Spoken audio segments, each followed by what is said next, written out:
Gumamit na ng Remotely Operated Vehicle o ROV ang Coast Guard sa Taal Lake sa paghahanap sa mga nawawalang sabungero. At isang bagong ebidensya umano ang nakita. At live mula sa Laurel, Batangas, nangunguna sa balita si Rainiel Pawid. Rainiel, ano ang nakitang bagong ebidensya sa Taal Lake?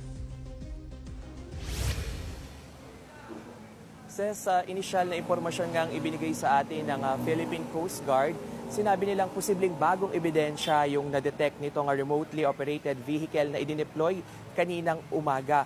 At katulad nga nung mga nakaraan na nahukay nakuha doon sa ilalim ng lawa na 5 sako ay hindi na idinetalye nitong PCG kung ano nga ba yung texture o yung struktura nitong na-detect nila kanina. At sa buong maghapon ay naging maulan nga yung lagay ng panahon dito sa Laurel, Batangas. Pero hindi naman nahinto yung ikalimang araw ng search and retrieval operations doon nga sa Ground Zero. Nakatulong din sa kanila itong ang buena manong paggamit nitong ROV, nitong underwater equipment para nga makita ng mas malinaw yung ilalim nitong lake bed. At sa ngayon, yung hindi pa nasisigurado ay kung katulad nga ba nung mga unang ebidensya itong sa nakita natin ngayon. Sabi nila, itong underwater equipment na ito ay mas malinaw nga yung kuha at may clamp din na kayang mag-angat ng nasa 10 kilo ng ebidensya o ng gamit na makikita doon sa ilalim. At sa unang pag-dive pa lang, 52 feet na yung naging ilalim nung inabot nitong underwater na drone.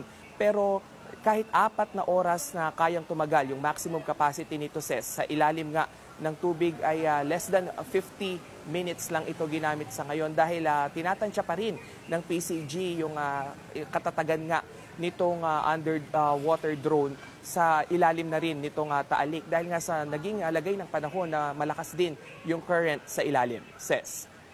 Rainiel, saan naman ngayon nakafocus ang paghahanap nitong ROV sa Taal Lake?